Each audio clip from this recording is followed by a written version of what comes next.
A bipartisan immigration bill is making its way through Congress, which would allow long-term undocumented immigrants the ability to remain in the United States without providing them a pathway to U.S. citizenship. That bill is called the Dignity Act, and it has support from a local Congress member, but it still faces a tough road to passage. Cassie Simeon has more.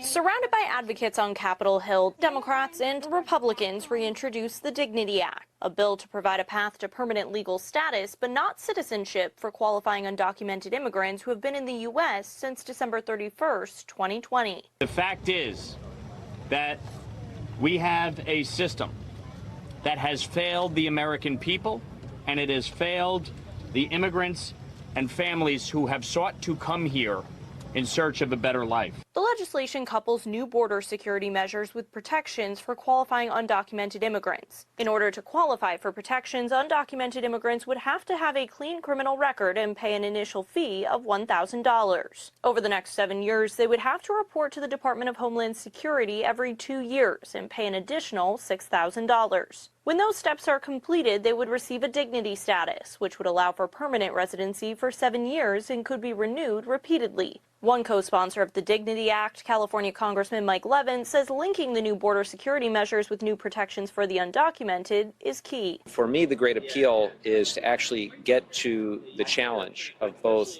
security and humanity, and not falling into that false choice that you have to have one or the other, but you really can have both. Levin, for months, has been advocating for the return of Gladys and Nelson Gonzalez, the parents of his constituents who were deported to Colombia after being unable to secure the necessary paperwork to remain in the U.S. legally. He said when the bill was introduced, they were on his mind. Gladys and Nelson Gonzalez were here for decades, and under the Dignity Act, there would be a new program where if you were here for 5 years and you pay a fine, and you do not commit any criminal offense, that you could stay.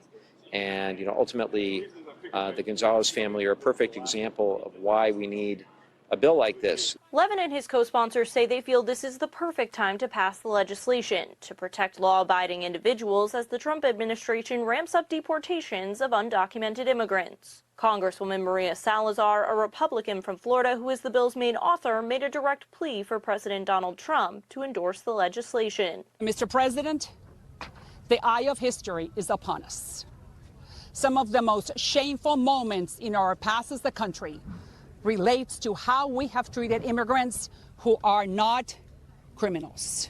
Although the legislation has bipartisan support in the House, getting it passed by the Senate and signed by the president remains a challenge. Without the president's endorsement, finding the necessary votes for passage will be difficult.